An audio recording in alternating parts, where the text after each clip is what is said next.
పెద్దలందరికీ నమస్కారం. ఈరోజు కార్తీక సోమవారం, అంటే విశ్వావసనామ సంవత్సర కార్తీక మాసంలో మొట్టమొదటి సోమవారం అన్నమాట. సరదాగా రాజమండ్రి రూరల్ కార్తీక సీతారామగ్రహారంలోని మా ఇంటి దగ్గర నుంచి గోదావరికి వెంకటనగరం గోదావరి గట్టుకు వెళ్ళే దారిని ఒకసారి చూపిద్దామని తీసుకొచ్చాను. నా ఛానల్ మొట్టమొదటిసారి చూస్తుంటే దయచేసి సబ్స్క్రైబ్ చేసుకోండి. అలాగే మీ ఫ్రెండ్స్ కూడా సబ్స్క్రైబ్ చేయించండి. ఇటువంటి వీడియోస్ మేము పెట్టే అవకాశం ఉంటుంది. అది పెట్టిన వీడియో ఎక్కువ మంది చూడగలిగే అవకాశం ఉంటుంది. అందుకని సబ్స్క్రైబ్ చేసుకోండి. మీకు నచ్చినట్టయితే లైక్ చేయండి.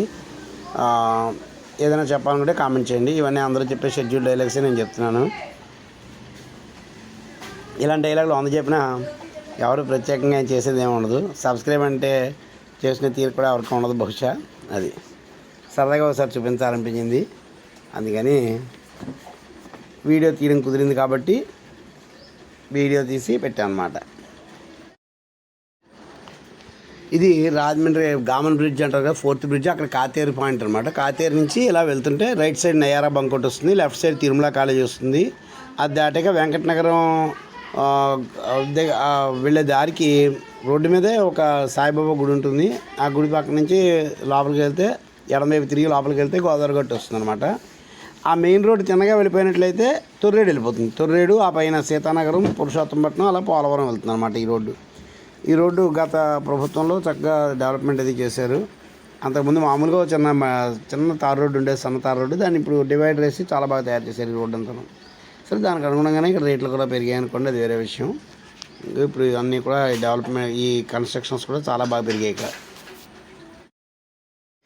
మేము గోదావరిలో స్నానం చేసాక గోమయపు ప్రమిదల్లో నువ్వుల నూనెతో దీపాలని వెలిగించి వదిలిపెట్టాం అనమాట. మామూలుగా దీపాలని నదుల్లో విడిచిపెట్టడం ఎప్పుడైనా చేయొచ్చు, కార్తీక మాసం విశేషంగా చేయాలన్నమాట. అందుకని కార్తీకంలో అందరూ చేస్తూ ఉంటారు.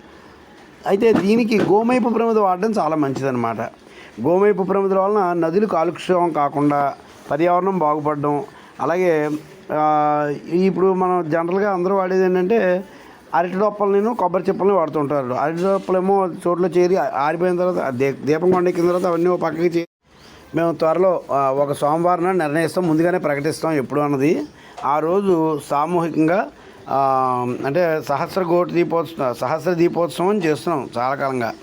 సహస్ర దీపోత్సవం అంటే 1000 ప్రమిదలు పట్టుకెళ్తాం మేము, దీపాలు అవి సిద్ధం చేస్తాం. వచ్చిన వాళ్ళు ఎవరైనా సరే వచ్చి స్వచ్ఛందంగా వెలిగించుకుని ఆ గోదావరిలో విడిచిపెట్టుకోవచ్చు అనమాట. అలాగే అది త్వరలోనే చేస్తాం. అది కూడా మేము చెప్తాం. కార్తీక సోమవారానికి సాయంత్రం ఉంటుందన్నమాట ఆ కార్యక్రమం. చూడండి, ఇవన్నీ ఇందాక మేము వదిలిపెట్టినవి అలా చక్కగా వెలుగుతున్నాయి. వీటి వలన చాలా పర్యావరణానికి మంచిది, నదికి మంచిది. నదీ జలాలు శుద్ధి అవుతాయి, ప్రమాదం ఉండదు. ఇవన్నీ ఒక ఎత్తు అయితే గోశాలను పోషించే వాళ్ళు ఎవరైతే ఉంటారో, గోశాల మెయింటైన్ చేస్తారు, వాళ్ళకి ఆర్థిక పరిపుష్టి కలిగిస్తుంది అనమాట. మీరు గోశాలల్లో ఈ గోమయ ప్రమిదలను కొనుక్కున్నట్లయితే అప్పుడు గోవులకి కొద్దిగా గ్రాసం కూడా ఏర్పాటవుతుంది అనమాట. ఈ ప్రమిద మా దగ్గర అయితే 10 రూపాయలు ఉంది ఒక్కొక్కటిను. 10 రూపాయలు 5 రూపాయలు మీ ఇష్టం, ధరమే ఇష్టం. 10 రూపాయలు ఇస్తున్నారు సాధారణంగా అందరూను. అలాగే ఈ ప్రమిదలను కూడా మేము కార్తీక ప్రతి సోమవారం నాడు రేవుల్లో ఏర్పాటు చేస్తున్నాం. కావాల్సిన వాళ్ళు ఎవరైనా కొనుక్కోవచ్చు అక్కడ, అలా అనమాట. ఈరోజు అది మంతా తుఫాన్ వచ్చేస్తుంది అని చెప్పేసి బాగా బెదిరించేశారు ప్రభుత్వం వారు. దాంతో రాలేదు. మామూలుగా అయితే కార్తీక సోమవారం అంటే గోదావరి రేవులన్నీ నిండిపోతాయి, భయంకరంగా జనాలతో నిండిపోతాయి, అడుగు పెట్టడం కూడా ప్లేస్ లేకుండా ఉంటుంది. కానీ ఈ మంతా తుఫాన్ వంకతోటి బెదిరించేశారు, దాంతో రాలేదు. ఒక రకంగా చెప్పాలంటే ఇది హిందువులపై దాడిని కూడా చెప్పచ్చు, హిందువులపై కుట్రాన్ని కూడా చెప్పచ్చు. హిందువులు ఎంతో పవిత్రంగా చేసుకునే ఈ దీపోత్సవాలని, నదీ స్నానాలని నిరోధించేలాగా తుఫాను పేరు చెప్పి బెదిరించేశారు. ప్రతి సెల్ ఫోన్కి కూడా మెసేజ్లు వచ్చేసాయి, ఎట్టి పరిస్థితుల్లో నదులకు వెళ్ళకండి, ఇది వెళ్ళకండి అంటూ. అలాగాను దాంతో ఈసారి ఈ సోమవారం నాడు రేవులు ఖాళీగా ఉన్నాయి. చూడండి ఎంత చక్కగా ఉందో ప్రమిద. అంటే దీపం వెలిగించిన ప్రమిదని ముందు పసుపు రాసి బొట్టు పెట్టేసుకుని ప్రమిదికి, అప్పుడు నూనెలో తడిపిన ఒత్తిని దాంట్లో వేసి వెలిగించి అప్పుడు నూనె పోసి వదులుతాం అనమాట. అలా చేయడం వలన ఎక్కువసేపు వెలుగుతుంది ఆ ప్రమిద. వీడు మా మేనల్లుడు Jayaram, 6th class 7th class.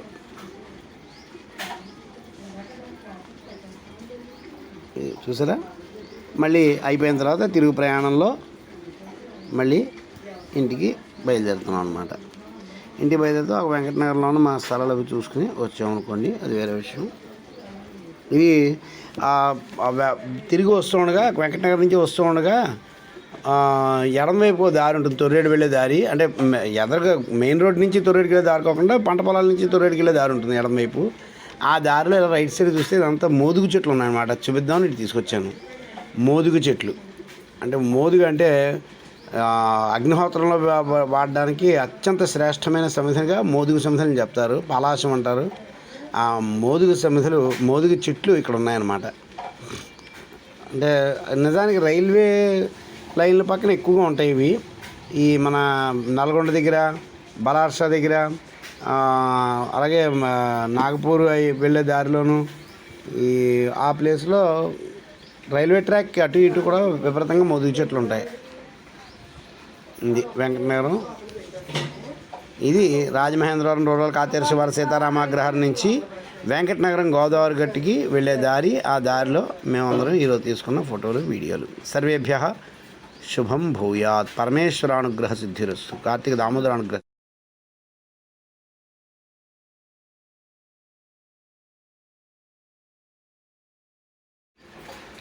ఇదిగో ఈ రోడ్డు అంబటే ఇలా తిన్నగా వెళ్తే ఇక్కడ ఈ ఎడమవైపు ఉన్నది రామాలయం అనమాట. ఇలా తిన్నగా వెళ్తే గోదావరి గట్టు వచ్చేస్తుంది. ఇది గొల్లపల్లి రామచంద్ర గణపతి గారి ఇల్లు, ఆయనకి కట్టుకున్నారు.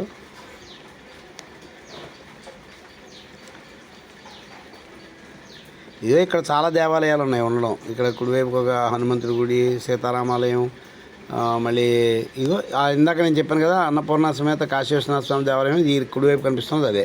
దాని పక్క నుంచే రేవులోకి దారి అన్నమాట.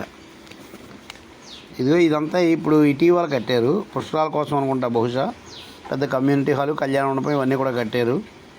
బాగుంది ఇదంతా కూడా. మేమందరం ఇప్పుడు గోదావరిలోకి దిగుతున్నాం. ఇక్కడ గోదావరి గట్టుని స్నానం చేసేసి కార్తీక దీపోత్సవానికి మేము గోమయపు ప్రమిదల్లో కార్తీక దీపోత్సవం చేసాం అనమాట. గోమయపు ప్రమిదలు దాంట్లో కొద్దిగా నెయ్యిలో నింపిన నానబెట్టిన ఒత్తి అయినా పెట్టచ్చు, లేకపోతే చిన్న ఒత్తి వేసి నూనె వేసి వెలిగించి నీటిలో విడిచిపెడితే చాలా చక్కగా వెలుగుతాయి. గోమయపు ప్రమిద నీటి మీద తేలుతుంది. అది పూర్తిగా దీపం కొండెక్కేసిన తర్వాత చాలాసేపటికి బాగా నానిన తర్వాత ఆ ప్రమిద మునిగిపోతుంది. బాగా నానిన తర్వాత అంటే దీపం కొండెక్కిన తర్వాత కూడా చూడండి, ఈ దీపాలనేవే చాలాసేపు వెలుగుతుంది. అయిన తర్వాత అది మునిగిపోతుంది. మునిగిపోయి గోదావరికి మేలు జరుగుతుంది. ఎందుకంటే ఇవి అడ్జార్బర్స్, అధిశోషకాలుగా పనిచేస్తాయి. గోమయం లాంటివి అధిశోషకాలుగా పనిచేస్తాయి. గోమయం నీటిలో చేరడం వలన ఆ నీటిలో ఉన్న క్రిములు, కీటకాలు లాంటివన్నీ కూడా పోతాయి.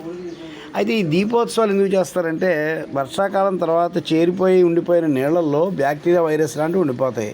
వాటి వలన వ్యాధులు ప్రబలుతాయి అన్నమాట. ఈ దీపోత్సవం చేయడం వలన దీపాల వలన ఆ బ్యాక్టీరియాలని నశిస్తాయి. కానీ మనం ఏం చేస్తున్నామంటే సాధారణంగా ఆ అరటి దొప్పల్ని లేకపోతే కొబ్బరి చిప్పల్ని వాడుతూ ఉంటారు. అరటి దొప్పలు అక్కడ ఓ పక్కకి చేరి కుళ్ళిపోతాయి, దుర్గంధం వస్తాయి. అదే కొబ్బరి చిప్పలు అయితే స్నానానికి వెళ్ళిన వాళ్ళు కాళ్ళలో గుచ్చుకుంటాయి. కానీ గోమేపు ప్రమిద అన్ని విధాలా బాగుంటుంది. కావాల్సిన ఎవరైనా మమ్మల్ని వాట్సాప్ ద్వారా సంప్రదించవచ్చు. నా వాట్సాప్ నంబర్ 9492050200. ఈ గోమేపు ప్రమిదలు కావాల్సిన వాళ్ళు ఎవరైనా సరే వాట్సాప్ ద్వారా నన్ను సంప్రదించవచ్చు. నా దగ్గర ఎప్పుడు అందుబాటులో ఉంటాయి. నిజానికి నదుల్లో ఎప్పుడు దీపోత్సవం చేయాలి. కార్తీక మాసం ప్రతి జలాశయంలోని దీపోత్సవం చేయాలి. ఏదో ఒక జలాశయంలోని దీపోత్సవం చేయాలంటారు. అందుకే కార్తీక మాసంలో కొంతమంది పల్లెలో నీళ్ళు పోసి దాంట్లోనే సరే దీపాలు వదులుతూ ఉంటారు. అంటే జలాశయాల్లో దీపాలు వదలడం అనేది కార్తీక మాసం యొక్క విశేషం అనమాట. అలా కాకుండా నిత్యం కూడా ఏ నదిలో స్నానం చేసినా సరే అందులో దీపం వదిలిపెట్టాలి ఖచ్చితంగాను. పున్నమికి ఖచ్చితంగా దీపాలి, అంటే ప్రతిరోజు చేయాలి. పున్నమికి అయితే ఇంక తప్పకుండా చేయాలి. అయితే అందరూ చేయట్లేదు అనుకోండి. ఈ నీరు చాలా బాగుంది, ఈ వాతావరణం చాలా ఉంది. చూడండి, ఇదే గోమయ ప్రమిదలో వెలిగించిన దీపం. మేము ఉన్నంత దీపం పావు గంట పైగా ఇది వెలుగుతూనే కనిపించే ఈ దీపాలని మేము పెట్టిన దీపాలని అది. అలాగే త్వరలో ఒక సోమవారం నాడు ఇక్కడ సామూహిక గోమేపు ప్రమిదల్లో దీపోత్సవం అనేది కార్యక్రమం చేస్తాం. ప్రతి సంవత్సరం చేస్తున్నాం అలా అనమాట. ఆ రోజు మేము గోమేపు ప్రమిదలు, దీపాలు అన్నీ కూడా అందుబాటులో ఉంచుతాం. స్వచ్ఛందంగా ఎవరికి వాళ్ళు వచ్చి దీపాలు వెలిగించి నదిలో విడిచిపెట్టుకోవచ్చు.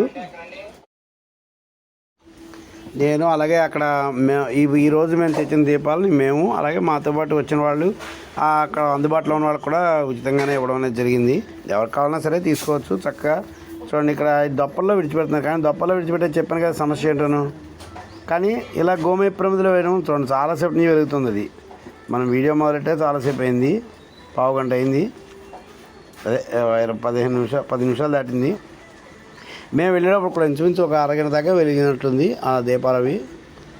అది అందుకని గోమయపు ప్రమిదలు అన్నమాట. చూడండి ఇదే గోమయపు ప్రమిద. మనం నీటిలో విడిచిపెట్టాలనుకున్నప్పుడు ఏం చేయాలంటే గోమయపు ప్రమిదలో ముందు ఒత్తిని నూనెలోనో లేకపోతే నీళ్ళలోనో నేతిలోనో తడిపి దాన్ని ప్రమిదలో వేసి వెలిగిన తర్వాత నూనె పోయాలన్నమాట. పోసి వెంటనే వదిలేయాలి. ఎందుకంటే ఎక్కువసేపు వదిలితే మళ్ళీ నూనె పీల్చేస్తుంది. అది ఎక్కువ నూనె పీల్చేస్తుంది. పీల్చడం సహజమే, కానీ ఎక్కువ నూనె పీల్చకుండా అనమాట.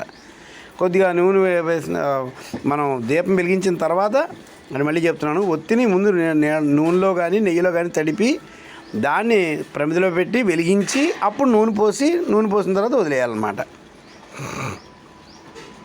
చూడండి.